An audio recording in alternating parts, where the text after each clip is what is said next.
What up, what up, what up, what up, what up to another edition of Moment with the Messiah. It is the one and only holding it down for the IE, Mr. Vega, the Messiah. You already know what it is, baby. This show is all about giving flowers and about praising all artists about what they do for the culture. And every interview I've been doing, I've been knocking them out because of y'all. Y'all fucking with me. Y'all subscribing to my channel. And I can't complain at all. I just want to thank everybody that's been supporting Honest Assholes. The movement is getting stronger. People are rocking with us. And again, we have the title of the best podcast in the IE. I don't care. Said it out my motherfucking mouth, the Messiah. With that being said, I'm all about giving flowers. I'm all about working with up and coming artists, talented artists at that. Shout out to my guy Monster Yo. He's been sending me these artists and been holding it down. And I got another artist that's been sent by bro, the one and only MIKO Ruffin. What's the deal, Queen? What's up, King? How you doing? Oh man, I mean the real answer is I'm full and I'm feeling good. You know what I'm saying? But other than that, I'm hanging in there, man. I'm really good, man. I just got back from Arizona this past weekend. I'm reju- I'm I'm rejuvenated and I'm back to get back to working, and that's why me and you are here. That's beautiful, and I'm happy you had a great vacation. I'm happy you made it back to us safely, so we can go ahead and make history and continue supporting each other as a community. You feel me?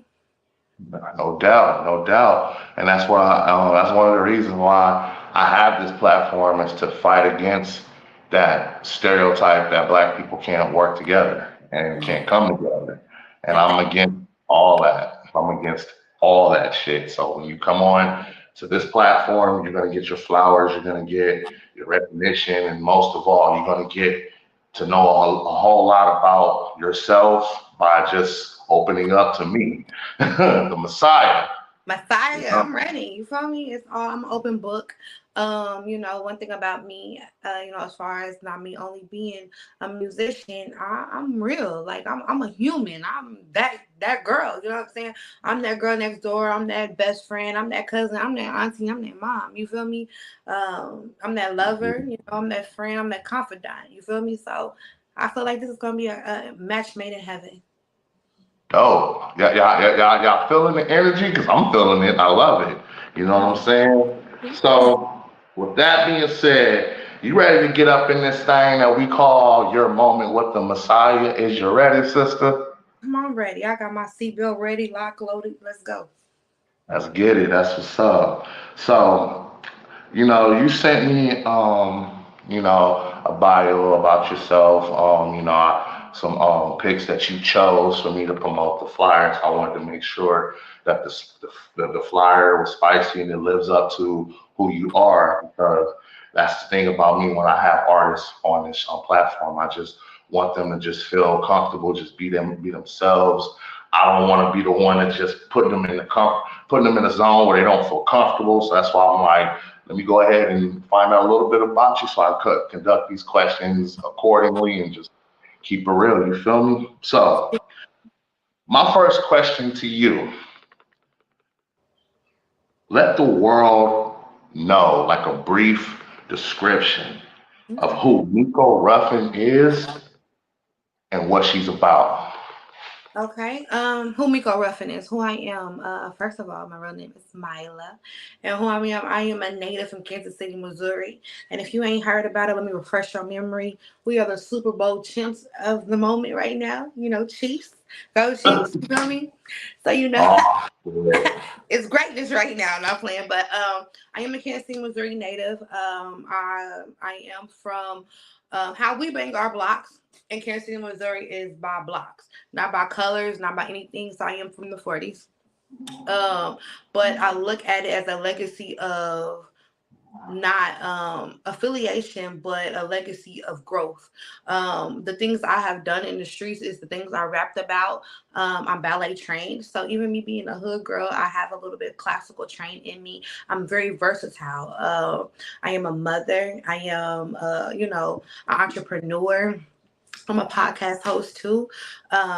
Things is I am a musician. I rap. I love rap. I feel like it's poetry, rhythm, and poetry. So I like to tell my story through the musical influences I do have. And what's so crazy, I think the first type of music I ever fell in love with was classical music because I did ballet. But the first rap album I ever heard in my whole life, believe it or not, was, I don't know, this may be old, may tell my age. Mercedes, Master P's first female artist. Oh, wow. Wait, you talking about the Rear End album? Yes, yes. Oh, wow. Am I that old? Oh yes, I was a kid. I was a kid when it came out. I'm like, oh, I want to do this. You know what I'm saying? I want I to do was a kid. I was like 12. I was like 12 years old when I seen that ass bent over, and I was like, wait, damn. So it's not too many people that really, well, obviously I remember it, but dang, for you to say that out of all albums that got you, Yeah. damn, I'm actually shocked. Thank you. I think a lot of people are. Then I heard Trina. So after Mercedes, it was Trina. So I got really intrigued, and it helped me be empowered as a woman.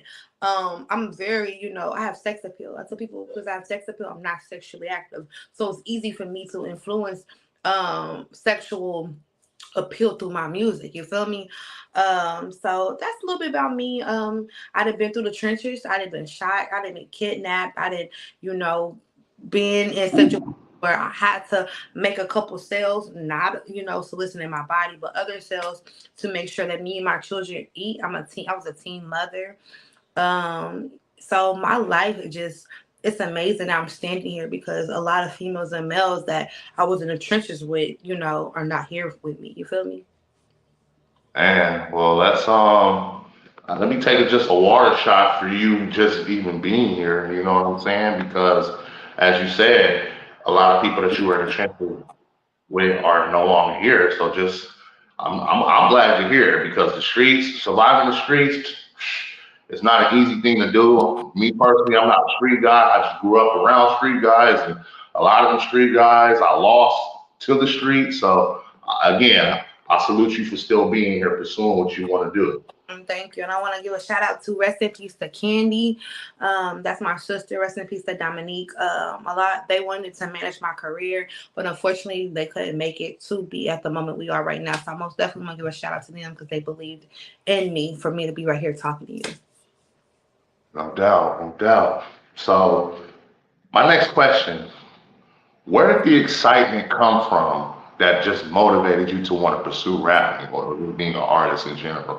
Like, where did the excitement come from? Was it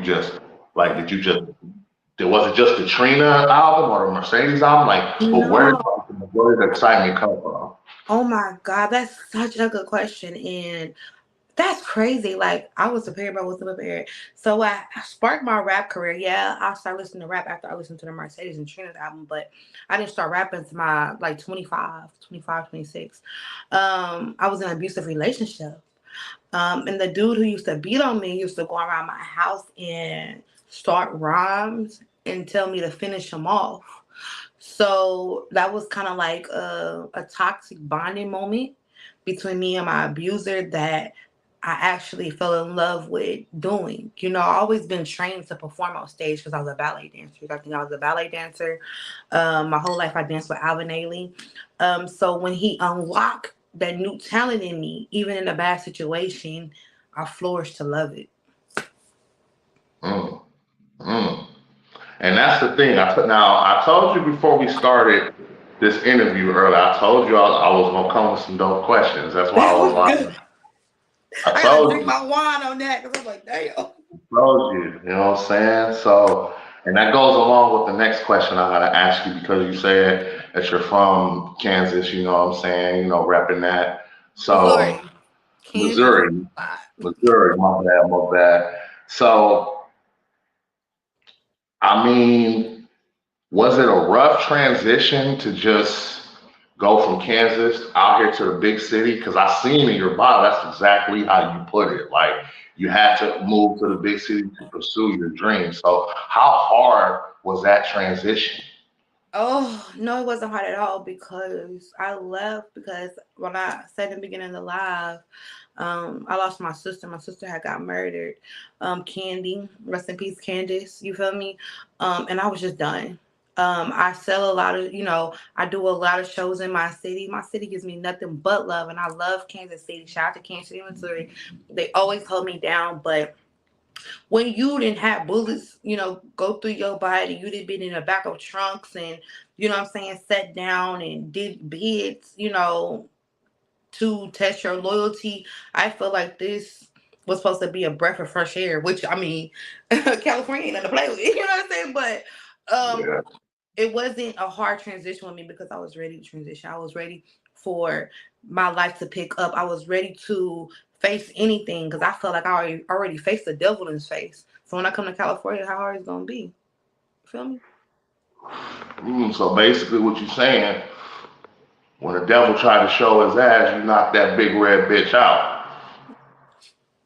There Shoulder, we go. feel me? Shoulder leaned on him. That's what I'm talking about because he is Mm-hmm. constantly working. Like God, people say God is always working, so is the devil.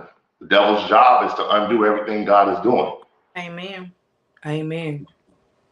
So I commend you for just staying strong and staying focused to what you're doing. Yeah, and I have babies to live for. You feel me? Before I'm a rap artist, before I'm an entrepreneur, before I'm anything, I'm a mother. I'm a mother, and me being a mother, I have to be resilient. You know what I'm saying? Yeah, the devil will be working, but you know what? God is bigger. God is bigger. Definitely. Now, this next question, you know what I'm saying? It's a little deep, but I took a page out of your book, you know what I'm saying, when I came up with this question. So we're gonna get up in this thing, you know what I'm saying? And you can just answer it at the best of your ability, or you don't have to answer it at all. I was just a little curious. So I noticed in your bio while you were on your journey, you encountered an incident that involved you being shot Hmm. 3 times. Right. So I'm just curious what led to that and what impact did it leave on in your life? One thing California has taught me is when you dedicate to life, you can't expect nothing else. So in Kansas City, I was dedicated to a certain life. So it was expected. You would never think it would happen to you. You know what I'm saying? Especially being a female. You never think it happened to you. Actually, how I got shot was being at the wrong time at the wrong place, for real, for real. Really had really even nothing to do with my affiliation to my neighborhood. Um, but I was in that situation. I was in that demographic. I was in that lifestyle. So I'm not gonna say it was expected, but it did. What did scare me, I'm not gonna lie, when I was laying on that, ground and these three dudes shielded my body. So I still don't know who the dudes who saved me. So if you're watching this live, shout out to you for saving my life because they didn't have to put me out the crossfire. You feel me? When you lay on that ground and you realizing that any moment God can take you, you know what I'm saying? You start thinking about things you could have done better. And I started thinking about my children because I was supposed to be at home with my daughter. Even though I was 16, 15 mother, I was still a mother and I had common sense. You feel me? So in that instant, it just clicks in like, you should do better. You feel me? And so after I healed up and after I got better, my hustle was unmatched. Like anybody in my city can really tell you.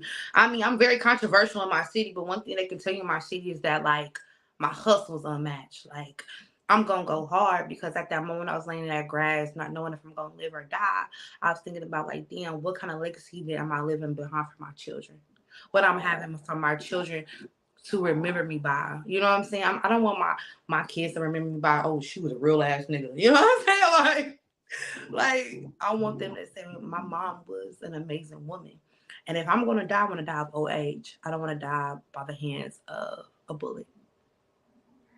Mm, man, that's why, like, when I came up, like, when you gave me that information, Hmm. I made sure that I would put that question in the sense where you're comfortable answering it. Hmm. but you feel comfortable like to where you don't have to like go in. You go in basically you can go into as many details as you want to. I don't want to thank you. That's why I just wanted to just get a brief answer, and you did that. And again, shout out to you for becoming who you are and still being here. Yeah, thank you. All blessings to the, Most High. Um, I'm here. You feel me? I'm here to give my testimony, but God never push you through nothing that you ain't supposed to survive. And I'm a firm believer in that. That's facts. Mhm. So with that being said, you know, you're a parent. You stated that you obviously go hard for your kids. And do. And And, do. so I have to ask you, how hard is it to manage how hard is it to manage your music while being a full-time parent? Because Hmm. I know that can really be hard. It can really be frustrating. Man. So, what's the hardest part about getting that done? Like, have you ever got like so frustrated to where you wanted to give up music, or by the pressure just being on you, it made you want to go even harder? So I've been in both places, and women. I want to talk to the women right now. If you're suffering from postpartum depression, from having a baby, or you're in a situation with a spouse that is feeling like you are not worthy because you have a baby by them, I want y'all to know right now. For me, you're worth it. You know what I'm saying? So for me, balancing being in California is hard. Never in Missouri has been hard because one thing I could say, shout out to my mother, shout out to my uncle, shout out to my cousin, shout out to Tish, shout out to Katrina, shout out to my whole family. Shout out to my whole family. My best friend Jakil. My people support. You know what I'm saying? So if I got a show or anything, as long as I tell them in enough time, it's good. But it's different here in California because I'm completely alone. It's frustrating. Sometimes you want to give up, and for a year I did give up. You know what I'm saying? But when you give up something you love, you lose yourself. And I started looking at myself in the mirror, and I couldn't recognize who I was. You understand? It's because when your dream is gone, your aspiration is gone, your hope is gone, your integrity is gone, and I had to get her back. You feel me? So, like my mama said, morning may endure for a night, but joy always come in the morning. And I have to keep that in my mind. So when times do get hard, I keep that in my mind. Morning may endure for a night, but joy comes in the morning. So balancing is very hard. But when you enjoy what you do, both career wise and personal wise, it's never a burden. It's just you trying to figure out how to balance it out. So I love being a mother. I love these children. And no offense, if I got $10 million, I probably have more children. You know what I'm saying? They are never the burden. It's the people you allow, in your life regarding all that. Like my, kids, fathers, ladies, y'all know what I'm talking about. Y'all know what I'm talking about. Baby daddies, it's that's more of the burden than anything. You understand what I'm saying? So I love being an artist and I love being a mother. So the balancing between them can never hinder me. But it's me focused on the toxicity that is in the middle, if that makes sense. I don't know if that makes sense, but it makes sense. I love it. I love it. So you're feeling the question so far? Am I doing good? You know what I'm saying? I feel like this is an excellent. I love, shout out to you. I love how you get in depth. I love it. I think you're talented, and I appreciate you taking the time out to get in depth with me. No doubt, no doubt. It's all love. One thing I like about these interviews, I try to do different from every other person. Hmm. Let's have a conversation. It's not me being nosy about why you got shot or why did you get shot, all this other stuff. I'm trying to get to know you. That's how I conduct my interviews. You feel me? I That's love. why I say it's more like I'm, a moment. I'm comfortable. This Colorossi and your questions is a perfect match. No doubt, no doubt. So I noticed earlier you said that your family rock with you and all that, but you're also by you being in LA, you're by yourself. So while being on this journey,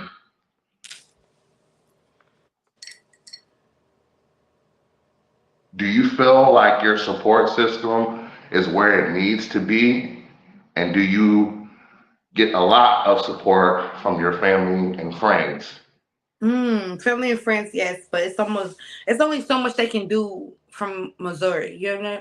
And thank God that God sent me Marcio, free Marcio, please free him because he's doing Oh, so wow. much work, not even being in my presence. I could just only imagine when that man touched down what he's gonna do for me. You understand what I'm saying? Um, it's hard, you know what I'm saying? And they support me so much and they see so much in me. They probably see more potential in me than I see in myself. And baby, when I say baby girl got high confidence, baby girl got high confidence. You know what I'm saying? So yeah, my family, they want to see me win and I want to win for them. And for myself, of course. So it's another quick little sensitive topic or question I just want to bring up real quick. Bring it. Mm, I noticed you also said that you were in an abusive relationship. Hmm. So by you being in an abusive relationship and going through all that,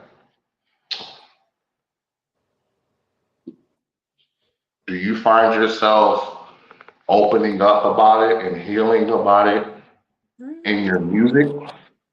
Most Or definitely. or was it a distraction when you were going through it? Because even Mary J. Blige said it when she was being abused. You know what I'm saying? That there was times when she felt like she didn't want to make music anymore. You know what I'm saying? Because of what she was going through. So that's why I was like, let me ask her that question. Was there ever a time to where, your what ways, what were your ways of dealing with it and opening up about it? So I'm gonna keep it 100 with you, and a lot of people may find this controversy when I say this because I just left another abusive relationship recently, but this abuse was different. My first abusive relationship was physical, and one thing about being physically abused, your cuts and bruises was healed. I could still do shows even if I wear sunglasses with a black eye. You know what I'm saying? But I feel like verbal abuse and mental abuse is the worst. You know, feel me? Recently, just left for my child's father. Verbal abuse, mental abuse, that makes you not want to do anything. When I was getting, if you watch my podcast, MIKO in the City, I get in depth about even me taking a gun charge for this dude. You understand what I'm saying? Like, I sat in jail over this man. I still was able to function with my dreams. And that's crazy. Like, believe it or not, even though I felt like that man who was abusing me physically was jealous of me, I could still pursue my career. But recently, me going through therapy and me healing and me venting through my music, verbal and mental abuse, I feel like is the worst type of abuse in the world. That's the only time recently where I felt like for 2 years, 2.5 years here in California, I didn't want to do nothing. I didn't want to pick up a pen. I didn't want to do a podcast. I didn't do anything. So I wouldn't wish abuse on no type of abuse on nobody. But physically, when I was physically abused, when around the time I got shot, no, I can most definitely still maneuver through my music. But recently, through my verbal and mental abuse, which I'm grateful to be free of right now, probably is what I'm relating to in Mary J. Blige. I was uninspired. I feel like I was unworthy. Still to this day because we share kids in common. His favorite word is weird and weak. That stuff would tear you down. Words, I feel like, will break you more than a broken jaw or a broken tooth. You know what I'm saying? So it's like yes, no to both the questions. Like no, when I was physically abused, I could still be in the studio and rap. You feel me? But when somebody hits your psyche, your mental, you know what I'm saying? Like you defeated. You defeated. You know what I'm saying? Whole game. Mm. Hmm. This is interesting. This is a real interesting interview because it's going to go along to what my next question is going to be, because it seems like you're very versatile. You're very, especially when it comes to putting out content. Like I've seen some of your videos. I was like, okay. Okay, I see what she's doing. So I have to ask you, what's the message that you're trying to put out there, like along with your legacy? Like, but what will be that if someone's that I put you on the spot, like you got 10 seconds to answer, like, man, what is your message? Like, what are you trying to put out there to My to my the message for world? 10 seconds is going to be this: be a phoenix, rise from the ashes. Period. Like it's nothing more to say. If you know what it is, you know what it is. Rise from them ashes. I'm rising from my ashes. Period. Mm, mm. You Mm. see, this is why I come up with these type of questions because you'll be surprised at what you know the story that people are trying to finish. You know the what they're trying to pursue, like and what the work that they're putting in. Like it just excites me when I hear like different messages from like different artists and whatever they do. So I like that answer right there. Like seriously. It's real. It's like it's not even an answer. It's who I am. Like even thank God for Marcio not only being my manager but being like my friend and my mentor, my therapist, or whatever. It's like I'm rising from my ashes. Like, yeah, I'm not perfect. Yeah, I ain't the best. I ain't trying to be the what's the name. I'm that girl. I want single mothers. I want people who didn't left an abusive relationship, who didn't got out of county prison, doing the bit, knowing like you got purpose. We got purpose. Let's get it cracking. Yeah, buddy. You knocking them out the park. I love it. I love it. So, what's next for Miko Ruffin? What is for the second quarter of the year? The second half of the year is almost here. So, what do we have to expect from you for the rest of 2024? New visuals. I'm coming out with visuals back to back. Yeah, I like performing, Don't get me wrong, that's my first love. Stage is my first love. If you keeping up this interview, you would know I've always been on stage. But I want to give you visuals. I want to show that I'm not only this type of you can't put me in a box. If you put me on a rock beat, I'm gonna kill it. You put me on a country beat, I'm gonna kill it. If you put me in a techno beat, I'm gonna kill it. If you put me on a Blue Bloods clan beat, I'm gonna kill it. You know what I'm saying? So it's just like I'm her, Shout out to Nikki, and it's not no wave rider because I really don't even know a lot of Nikki's songs, but I know her. I know she's versatile. I know that any category you put her in, she's gonna demolish, and that's what I am. You're not gonna box me, and I'm never gonna let nobody box me. For a long time, I didn't let people control my narrative, but it's my time. Yes. Well, that being said, this has been your moment. So you got about 60 plus seconds. So Hmm. let the world know where we can find you, where we can find your music, all your platforms. This is your moment. You go ahead and you spill it. What's pop? This your girl Miko. Of course, I'm a Gemini. So when you get to Instagram, type in Gemini_Miko Ruffin. But if you don't know how Geminis fly, sometimes I want to change it up because I'm an air sign. I'm everywhere. Just look up Miko Ruffin on all platforms and I'm gonna pop out. I have a podcast called Miko in the City. If you want to get more in depth of my stories for how I held a dude down in jail, how I got shot, and even how my dad got killed by his best friend, you go ahead and you look me up. Again, Miko Ruffin, like David Ruffin. You feel me? MIKO RUFFIN. Wow. And there you have it, baby. That's just what it is. You know what I'm saying? This has been the moment with the Messiah, with yours truly, Mr. Vega, my guest, Nico Ruffin. Thanks for holding it down. Thank you for having me.